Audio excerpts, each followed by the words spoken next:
The country club ballroom in Boston was decorated with white lilies and silver drapes, looking every bit like the royal court my mother-in-law, Victoria Vance, had always demanded. She sat at the center table in her custom midnight blue gown, celebrating her formal retirement from the city's elite charity board.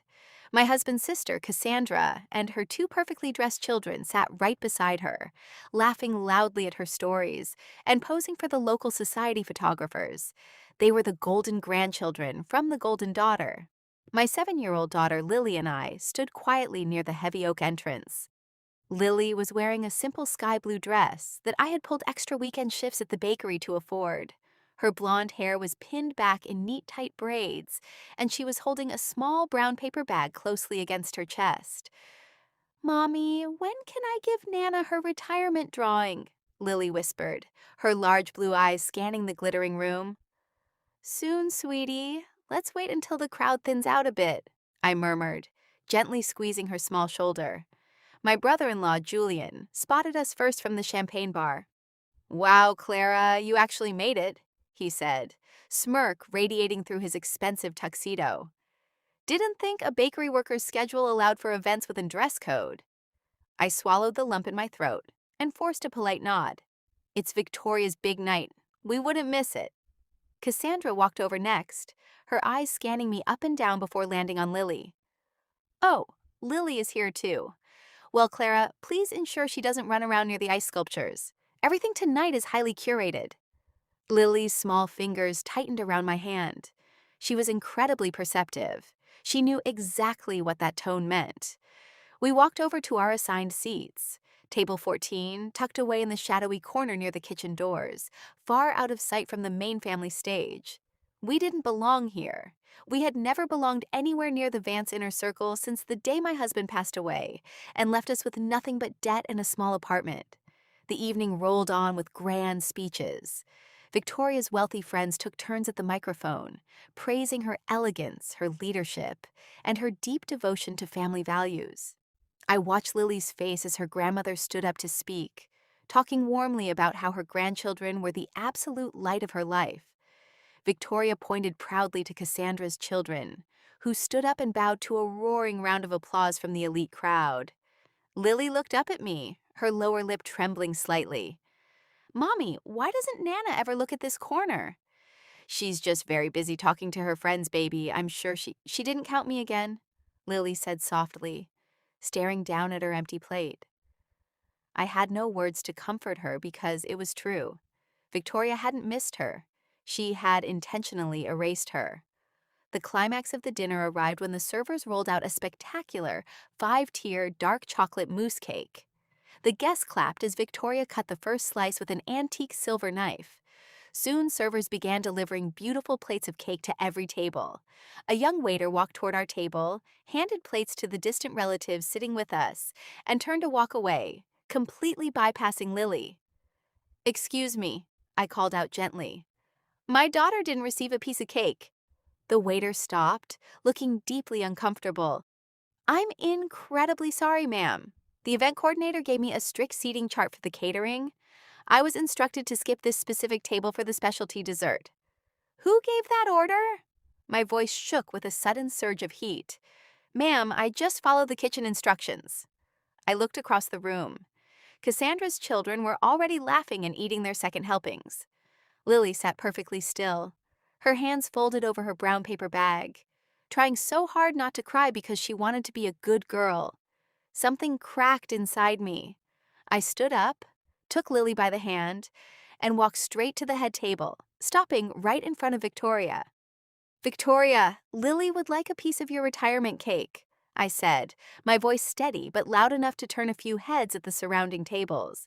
Victoria didn't even stop chewing her elegant dessert. She wiped her mouth with a silk napkin. "Clara, please, there are plenty of sweets at the grocery store down your street." "This is your celebration cake. Lily is your granddaughter." "Well, Clara," Victoria sighed, her voice dripping with cold authority, "perhaps if you spent more time teaching your daughter how to socialize properly at family dinners, instead of keeping her isolated, she would feel more included in our traditions." The chatter at the nearby tables died down completely. People were turning around, watching us. Lily has done absolutely nothing wrong, I said, my hands beginning to shake. Victoria's gaze hardened. Last Thanksgiving, she sat in the hallway and refused to speak to her cousins. She didn't even say a proper thank you for the winter coat I mailed her. She lacks the grace required for these events. She was terrified because you spent the whole evening telling her she looked too much like my side of the family, I shot back. I will not tolerate a scene at my retirement banquet, Victoria said, her voice dropping into a dangerous whisper. If you cannot maintain decorum, Clara, you are welcome to leave through the back door. Before I could unleash the years of suppressed rage building up inside my chest, Lily stepped slightly ahead of me. She looked up at the older woman sitting on her velvet chair, her serious blue eyes entirely devoid of fear. Coal grandmas don't get to have beautiful dreams, Lily said, her clear, crisp voice echoing across the silent ballroom. Victoria's face flushed a deep, furious crimson. Excuse me? She said, her voice dropping into a dangerous, icy whisper. The entire ballroom fell so quiet you could hear the hum of the air conditioning. Lily didn't flinch. She slowly reached into her brown paper bag and pulled out a stack of hand-drawn pages bound together with a piece of rough yarn. This is why Mommy stays up working at the kitchen table until the sun comes up, Lily said simply, holding the bound pages out toward her grandmother. I made you a retirement book. Mommy helped me punch the holes, but I did all the drawings myself. I've been working on it since last winter. My heart hammered against my ribs. I had no idea Lily had noticed those long, quiet nights when I sat counting bills, crying over our finances after another cold phone call from the Vance family, or after being left out of another holiday gathering. I thought I had hidden my pain so perfectly behind a smile. Victoria stared at the handmade book as if Lily were holding something dangerous. Cassandra quickly stood up from her seat, trying to smooth her dress. Lily, sweetie, Nana is very tired right now. Maybe we can look at your doodles tomorrow morning. No, Lily said firmly. Her eyes locked onto Victoria. Look at it now, please. Dozens of elite guests watched in absolute silence as Victoria, pressured by the collective gaze of the room, slowly took the book. Her perfectly manicured fingers turned the cardboard cover. Inside was a series of drawings made with crayons and glitter pens. On the very first page, Lily had drawn a large, beautiful house with bright yellow windows, and far away in the corner of the page, a tiny stick figure of a little girl standing under a cloud. Below it, in shaky 7-year-old handwriting, it read, Dear Nana, happy retirement. I know you are very important to the city, but I wish I was important to you too. Love, Lily. As Victoria turned the pages, she found 12 other separate drawings. Each one was dated from a different month over the past year. There was a drawing for Christmas, a drawing for Easter, a drawing for Victoria's summer garden party, all events we were never invited to. On every single page, Lily had drawn herself holding out a small heart, waiting at a door that never opened. Victoria's hands began to visibly tremble. For a fleeting second, her cold, unyielding composure cracked, revealing a sudden look of heavy vulnerability. But just as quickly, she forced her rigid posture back into place, her eyes hardening. This is incredibly manipulative, Clara, Victoria said coldly, looking up at me. Coaching a 7-year-old to create an elaborate guilt trip to ruin my retirement banquet in front of my peers? This is exactly the kind of resentful behavior I expected from you. I had no idea she was making that book, I said quietly, my voice cracking with emotion. She did that entirely on her own. Please, Victoria scoffed, tossing the booklet onto the table. A child doesn't just archive a year's worth of emotional blackmail without her mother feeding her bitter thoughts. Lily's eyes welled with tears, but she didn't let them fall.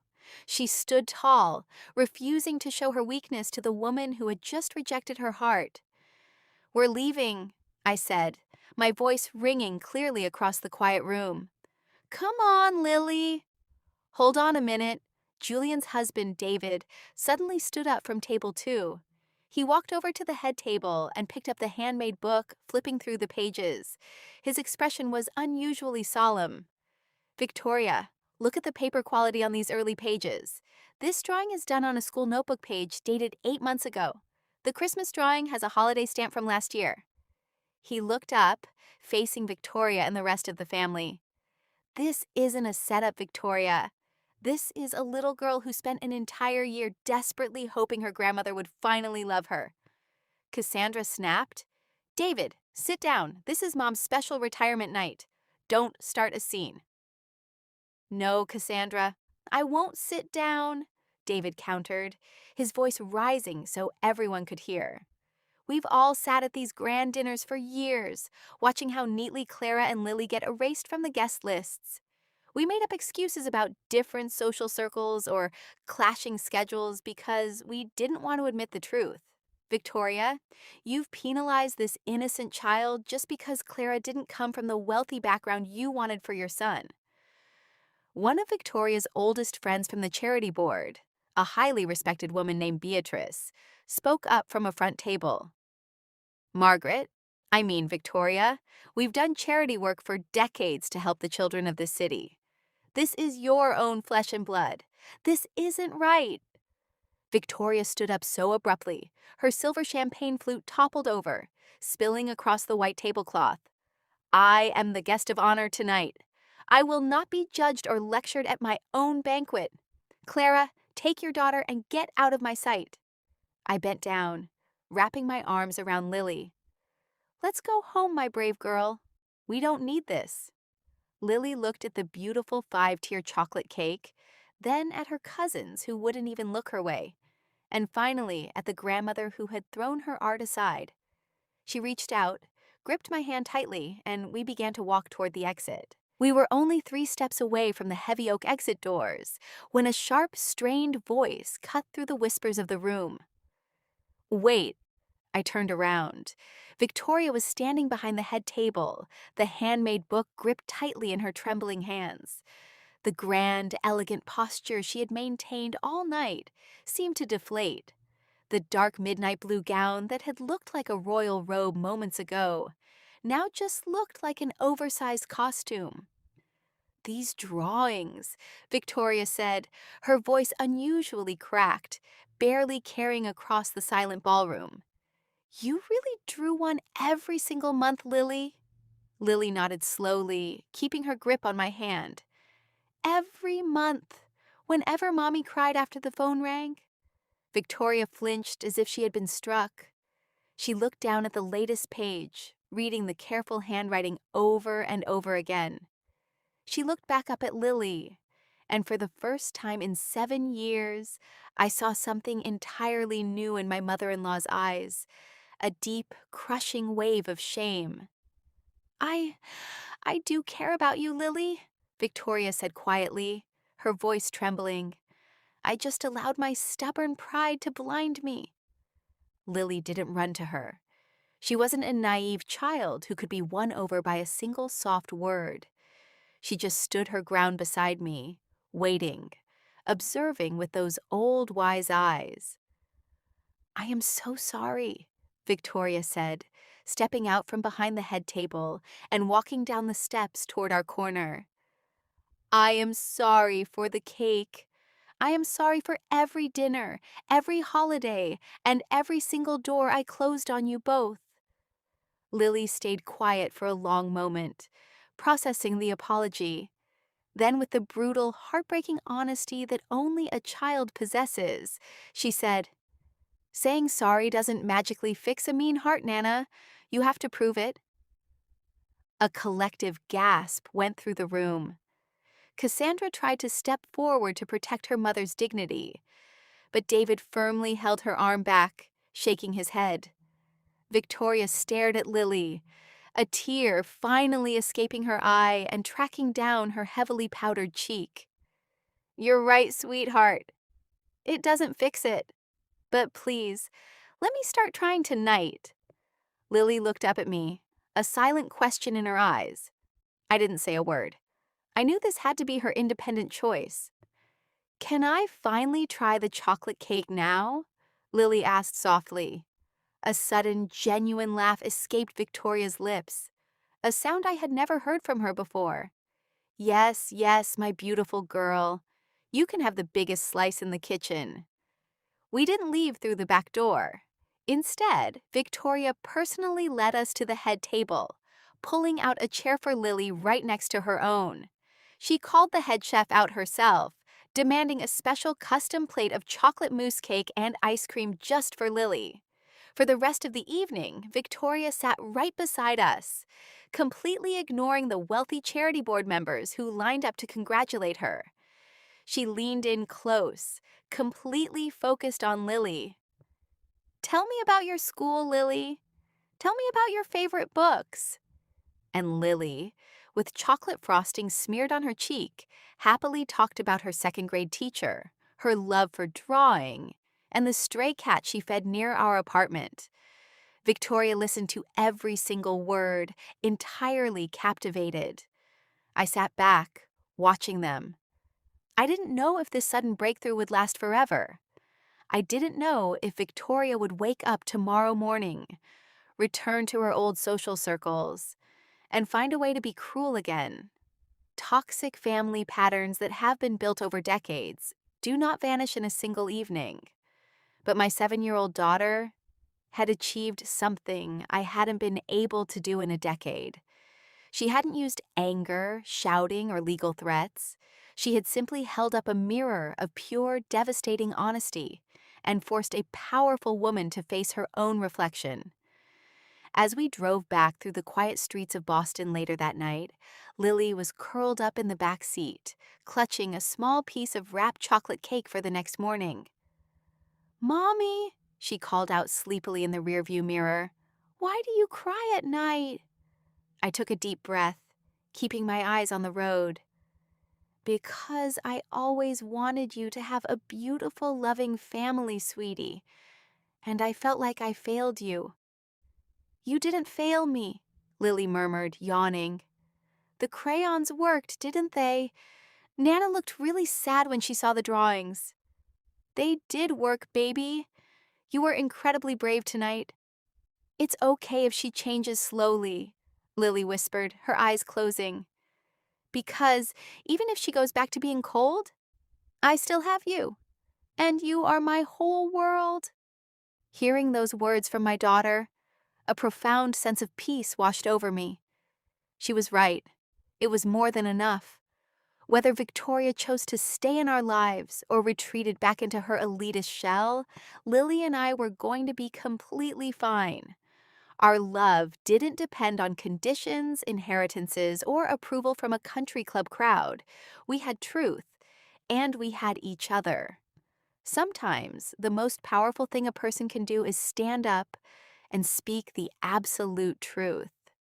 And sometimes a 7-year-old girl can see through the complex walls adults build to hide their cruelty. Lily fell asleep before we reached our apartment, a soft smile on her chocolate-stained face. She had stood up to the most intimidating woman in the city, with nothing but a brown paper bag and a box of crayons. I didn't know what tomorrow would bring, but I knew that tonight, my daughter had shown an entire ballroom full of wealthy elites what real courage and unconditional love looked like. And that was worth more than any legacy or family approval could ever buy.